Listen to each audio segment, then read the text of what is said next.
दोस्तों सबसे पहले तो जरा इन फोटोज को देखिए। क्या आप जानते हैं ये कौन सी कार है? फेरारी, लैम्बोर्गिनी या फिर बुगाटी? नहीं दोस्तों, ये है भारत की पहली सुपर कार DC अवंती, जिसे साल 2012 में दिल्ली ऑटो एक्सपो के दौरान सदी के महानायक कहे जाने वाले अमिताभ बच्चन के द्वारा लॉन्च किया गया था। 30 लाख की कीमत वाली इस सुपर कार को दिलीप छाबड़िया ने डिजाइन किया था और इसकी top speed 200 kilometre per hour से भी ज्यादा की थी। लेकिन अफसोस की बात यह है कि साल 2015 में जब इसे बेचने के लिए मार्केट में उतारा गया, तब यह सुपर कार ब्रांड अगले 5 सालों में महज 127 कार ही बेच पाया और थक हार कर इसके प्रोडक्शन पर रोक लगानी पड़ गई। अब दोस्तों, जिस मार्केट को ऑडी, फेरारी और लैम्बोर्गिनी जैसे ब्रांड्स डोमिनेट करते हो, वहाँ किसी भी नए प्लेयर के एंटर होने के साथ ही उसके दिवालिया होने की भी जर्नी शुरू हो जाती है। लेकिन दोस्तों, अब सवाल उठता है कि जिस इंडियन मार्केट में टाटा, महिंद्रा और मारुति सुजुकी जैसे बड़े कार ब्रांड्स हो, वहाँ हम लोगों को अभी तक कोई भी सुपर कार क्यों नहीं मिल पाई, और वो कौन से रीजंस हैं जो कि महिंद्रा को भारत की पहली सक्सेसफुल सुपर कार कंपनी बनाने के रेस में सबसे आगे खड़ा करते हैं। सब कुछ डिटेल में जानेंगे आज के इस वीडियो में।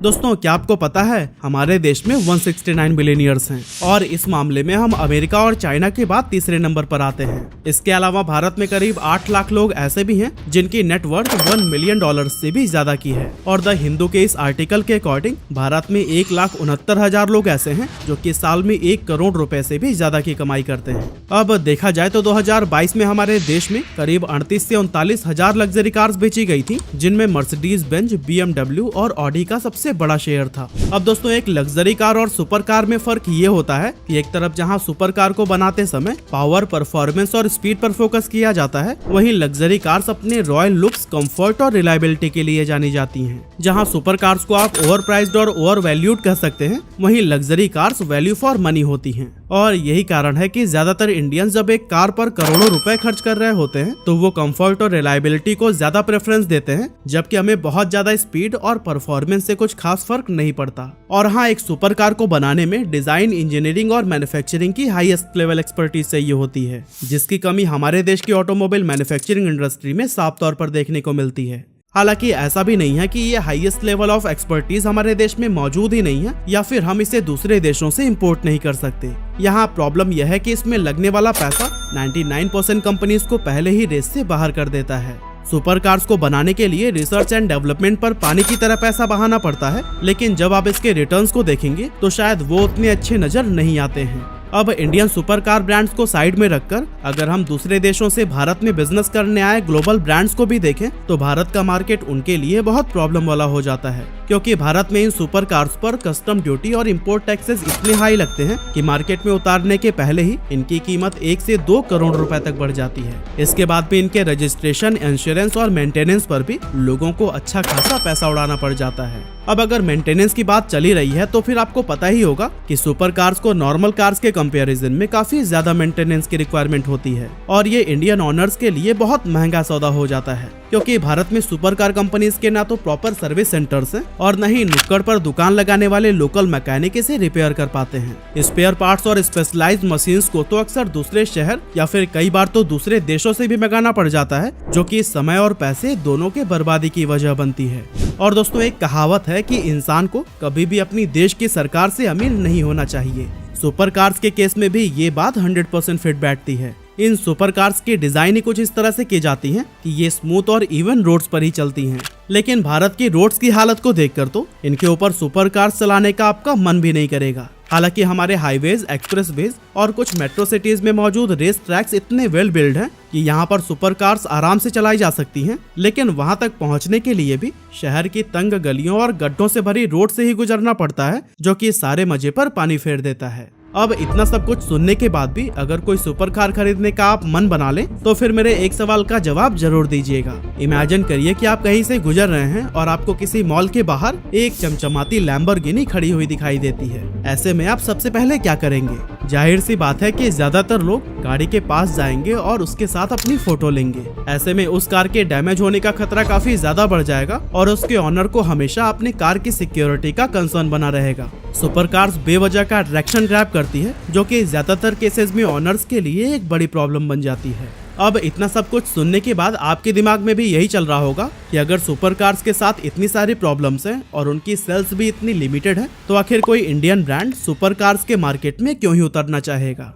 तो दोस्तों आपको बता दूं कि सुपर कार्स कस्टमर्स के उस सेगमेंट को सर्व करती है जिनका सोशल स्टेटस बहुत हाई होता है, और इसी वजह से इनको बेचने वाले ब्रांड्स की मार्केट वैल्यू भी बहुत ज्यादा बढ़ जाती है। अब अगर हम भारत के टॉप 3 कार मैन्युफैक्चरिंग कंपनीज को देखें तो फिर मारुति सुजुकी ने अफोर्डेबल कार सेगमेंट को पकड़ा हुआ है, जिसकी वजह से वो सुपर कार के मार्केट में उतरना पसंद नहीं करेंगे। दूसरी ओर है टाटा, जिसके पास जैगुआर और लैंड रोवर जैसे लग्जरी कार ब्रांड्स हैं, और वो भी प्रॉपर सुपर कार मार्केट में एंट्री करने के मूड में नहीं लग रहे हैं। लेकिन महिंद्रा के पास कुछ ऐसे ब्रह्मास्त्र हैं जो कि इसे इंडियन सुपर कार मार्केट का पहला सक्सेसफुल प्लेयर बना सकता है। इसमें पहला फैक्टर आता है भारत में सुपर कार्स की बढ़ती डिमांड।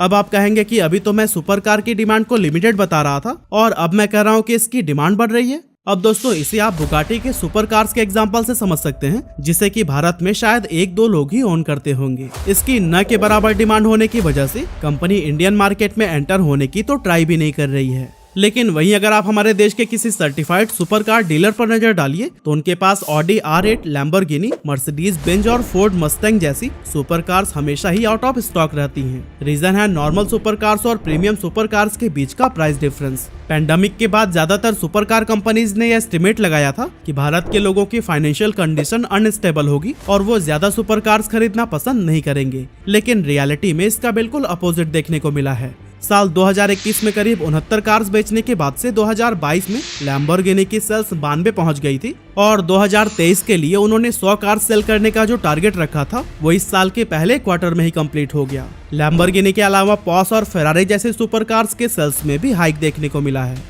और दोस्तों सेल्स में उछाल आने का जो मेन रीजन है वो है भारत में इंटरनेट रिवोल्यूशन आने के साथ साथ बढ़ते मिलेनियर्स की संख्या, जो कि सुपर कार्स खरीदकर सोशल मीडिया पर शो ऑफ तो करना चाहती हैं, लेकिन बुगाटी जैसे प्रीमियम सुपर कार्स को अफोर्ड नहीं कर सकती। आपने कई सारे यूट्यूबर, सोशल मीडिया स्टार और बॉलीवुड सेलिब्रिटीज को सुपर कार्स खरीदकर सोशल मीडिया पर फोटोज डालते तो जरूर देखा होगा, लेकिन 99% केसेस में इन सुपर कार्स की कीमत 50 लाख से लेकर 1 करोड़ के बीच ही होती है। मतलब ये सुपर कार्स प्रीमियम सेगमेंट में नहीं बल्कि अफोर्डेबल सेगमेंट में आती हैं। भारत में अफोर्डेबल सुपर कार्स की डिमांड काफी तेजी से बढ़ रही है और महिंद्रा इसका भरपूर फायदा उठाना चाहेगा। लेकिन अब सवाल आता है कि आखिरकार हम इंडियंस महिंद्रा की सुपर कार को ही क्यों खरीदेंगे। तो दोस्तों यहाँ पर आता है अब हमारा दूसरा फैक्टर, जो है ब्रांड इमेज और ट्रस्ट का। आप खुद ही बताइए कि मार्केट में कई सारे अफोर्डेबल स्मार्टफोन होने के बावजूद भी लोग आईफोन को ही खरीदना क्यों पसंद करते हैं। अब इसका एक जवाब तो शो ऑफ हो सकता है, लेकिन आईफोन की सिक्योरिटी और एप्पल के ब्रांड का ट्रस्ट इतना ज्यादा है जो कि लोगों को आईफोन खरीदने पर मजबूर कर देता है।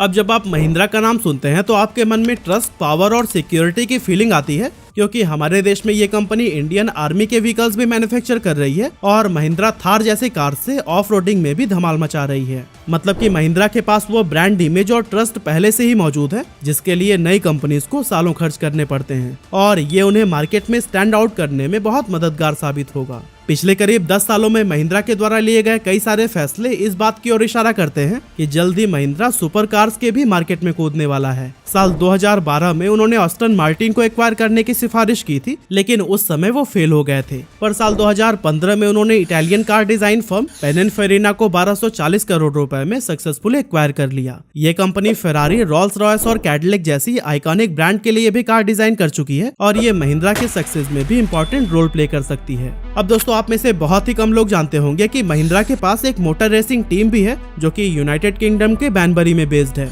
और साल 2014 से ही फॉर्मूला ई चैंपियनशिप में पार्टिसिपेट कर रही है। ये मैं आपको इसलिए बता रहा हूँ क्योंकि ऑलमोस्ट सारे कार ब्रांड अपने लेटेस्ट फीचर को टेस्ट करने के लिए ऐसे ही प्लेटफॉर्म्स का सहारा लेते हैं, और क्योंकि महिंद्रा की ये टीम कई सालों से इस फील्ड में है तो फिर उनके पास डेटा और इंजीनियरिंग कैपेबिलिटीज की भी कोई कमी नहीं होगी। महिंद्रा इसी इंजीनियरिंग एक्सपीरियंस को पिनिनफेरिना से मिले डिजाइन एक्सपीरियंस के साथ मिलाकर एक ऐसी सुपर कार बना सकती है जो कि ग्लोबल जायंट्स को टक्कर देने के लिए भी काबिल होगी। अब इंटरनेशनल मार्केट में ये कितनी टिक पाएगी ये तो वक्त ही बताएगा, लेकिन इंडियन मार्केट में महिंद्रा के पास एक ऐसा एडवांटेज होने वाला है जो कि सुपर कार के कंपटीशन को पलट कर रख सकता है। और दोस्तों वो एडवांटेज होगा कस्टम ड्यूटी और इम्पोर्ट टैक्सेस का। अब दोस्तों आपको बता दूं कि एक सुपर कार को भारत में इंपोर्ट करते समय लैम्बोर्गिनी और फेरारी जैसी कंपनीज को 60 से 100% तक की कस्टम ड्यूटी चुकानी पड़ती है। इसके बाद इन पर 28% IGST लगता है और 5% एडिशनल कस्टम ड्यूटी भी लगाई जाती है। और फिर इंश्योरेंस और रजिस्ट्रेशन वगैरह का खर्चा भी जोड़ लिया जाए तो फिर वेस्टर्न मार्केट के कंपैरिजन में इनकी कीमत 60 से 70% तक ज्यादा हो जाती है। और इसी वजह से विदेशी सुपर कार ब्रांड्स की कार्स इंडियन मार्केट में ज्यादा सेल्स नहीं कर पाती। लेकिन अगर महिंद्रा इन कार्स को भारत में ही बनाता है तो ये कस्टम ड्यूटी से बच जाएंगी और महिंद्रा की सुपर कार्स दूसरे ब्रांड्स के कंपैरिजन में इतनी अफोर्डेबल हो जाएंगी कि हम भारतीय इन्हें ही प्रेफर करने लगेंगे। अब दोस्तों अगर हम अमेरिकन मार्केट की बात करें तो वहाँ पर टेस्ला जैसी कंपनीज अपनी कार्स को ऑनलाइन सेल करती हैं, जहाँ कस्टमर्स ऐप पर ही कार की डिजाइन और कलर को सिलेक्ट कर लेते हैं और फिर टेस्ला उनकी कार को उनके घर डिलीवर करा देती है। लेकिन क्या आप ऑनलाइन कार खरीदना पसंद करेंगे? मैं दावे के साथ कह सकता हूँ कि आपका जवाब नहीं ही होगा। जब बात लाखों करोड़ों की कार खरीदने की हो तो फिर हम भारतीय उसे फिजिकल फील लिए बिना तो बिल्कुल भी नहीं खरीदेंगे। और इस मामले में भी महिंद्रा के पास दूसरी सुपर कार कंपनीज के कंपैरिजन में बहुत बड़ा एडवांटेज मौजूद है। पूरे भारत में महिंद्रा की 589 सिटीज में 1078 शोरूम्स मौजूद हैं और अपने इसी स्ट्रॉन्ग डिस्ट्रीब्यूशन नेटवर्क की मदद से Mahindra Indian super car market का गेम चेंज करने की पूरी काबिलियत रखता है। वैसे आपको क्या लगता है, महिंद्रा की पहली सुपर कार कब तक लॉन्च हो जाएगी? आप अपना जवाब हमें कमेंट करके जरूर बताइएगा।